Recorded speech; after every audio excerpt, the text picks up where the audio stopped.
మరి పొర్లగంటದ ವಾಗ್ಮಿ ಶ್ರೀಕಾಂತ್ ಶೆಟ್ಟಿ ಕಾರ್ಕಳ ಈ ಭಾಷಣ ಉಲ್ಲೇಖ ಮಾಡ್ತಿದ್ದೇವೆ. ಆ ವ್ಯಕ್ತಿನ ಅಂಗಿ ಪೊಡಿ ಪೊಡಿ ಅದಕ್ಕೊಂಡು ಅರ್ನ ಗುಬ್ಬಿ ಮಿತ್ತಿರ್ತ ಅದಕ್ಕೊಂಡು ಅತ್ತ ನಾನು ಒಂಜಿ ಪರಾತು ಮುಂಡು ಬಾರ್ದಿಸ್ಬೇರು ಕಾರೋಡೊಂಜಿ ಬಾರ ಕಟ್ಟಾತಿನ ಚಿತ್ತನ ಚಪ್ಪಲ್ ಉಪ್ಪುಂಡು ಸ್ಲಿಪ್ಪರ್ ಉಪ್ಪುಂಡು. ಈ ವ್ಯಕ್ತಿ ಬೇತೆರ್ಲತ್ತು ಪದ್ಮಶ್ರೀ ಪುರಸ್ಕೃತ ಅಕ್ಷರ ಸಂತೆ ಹರೇಕಳ ಹಾಜಪೇರು ಈ ಚಿತ್ತೂರಿನ ಸಾಲ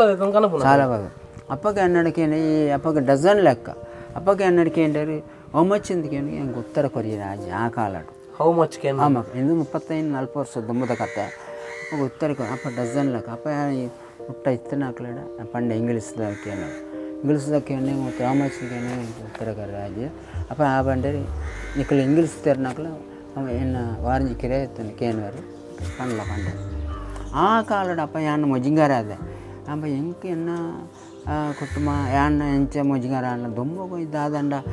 ಆಯ್ರ ಬಳ್ಳಿ ಪಂಡ ಅಂಜಿ ಜ್ಞಾನದತ್ತ ನೆನ್ನೆ ಕಾಂಡದೆತ್ತುಂಡು ಸಾಲ ಇಸಕಾಜಿ ಬಯ್ಯಡು 100 ರೂಪಾಯಿಯನ್ನು ಸಂಪಾದನೆ ದಿತ್ತು ಮನದಾನಿ ಕಾಂಡ ಅರ್ನಕು ಈ ದುಮ್ದಾಣಿ ಕೊಡದು ಮರದಾನಿ ಕೊಡು ಅಂಚಿನ ಪರಿಸ್ಥಿತಿ ಇತ್ತು ಅವಲ ಬಟ್ಟಿ ಇದು ಆ ಬೇಲೆಗಳು ಬೋದ್ತಾರೆ 5 ಸಾವಿರ 77 ಬಟ್ ಒಂಜಿ 10 ವರ್ಷ ಬೀಜಿ ಕಟ್ಟದೆ ಬೀಜಿ ಕಟ್ಟಿನ ಬೊಚ್ಚ ಮೊನ್ನೆ ಅನ್ನ ಒಳ್ಳೆ ಬರ್ತದೆ ಆ ಬೇಲೆ ಭಾರತ ದೇಶದ ಅತ್ಯುನ್ನತ ಪ್ರಶಸ್ತಿ ಅವು ಪದ್ಮಶ್ರೀ ಪ್ರಶಸ್ತಿ ಅಂಚಾದ ಪದ್ಮಶ್ರೀ ಪ್ರಶಸ್ತಿನ ಇಲ್ಲಡ ಬೊಗ್ಗುನಾಗನೆ ಬಾರಿ ಶೋಕಡು ಅಂದಿದ್ದ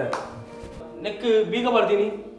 ಭಾಳ ಪುರ ನಿಮ್ಗೆ ಫೋಟೋ ಜೊತೆ ಬರ್ಬೋದು ಅಂದು ಫೋಟೋ ತತ್ತ ನಾವು ಸ್ವಲ್ಪ ಕೊರಿ ಎಂಚಾದ ಪುನಃ ಒಂಜಿ ಗೌರವ ಕೊರು ನತ್ತ ಪಂಡದು ಯಾನು ಕಾನೂನು ಉಲ್ಲಂಘನೆ ಮಾಡ್ಕೊಂಡು ಈಗ ಬೀಗ ಬರ್ದು ಬಿಡ್ತಾರೆ ಎಂಕ್ಲೆಲ್ಲ ಇನ್ನೂ ಗೊತ್ತೇ ವಿಷಯ ಏರೊಂಜಿ ಹರಿಕಳ ಹಾಜುಬೇರ್ನ ಇಲ್ಲ ಬರ್ತದೆ ಆ ಪದ್ಮಶ್ರೀ ಪ್ರಶಸ್ತಿಯನ್ನು ಪೂರ ಕಣ್ಣ ಕೈಟ್ ಬತ್ತೊಂದು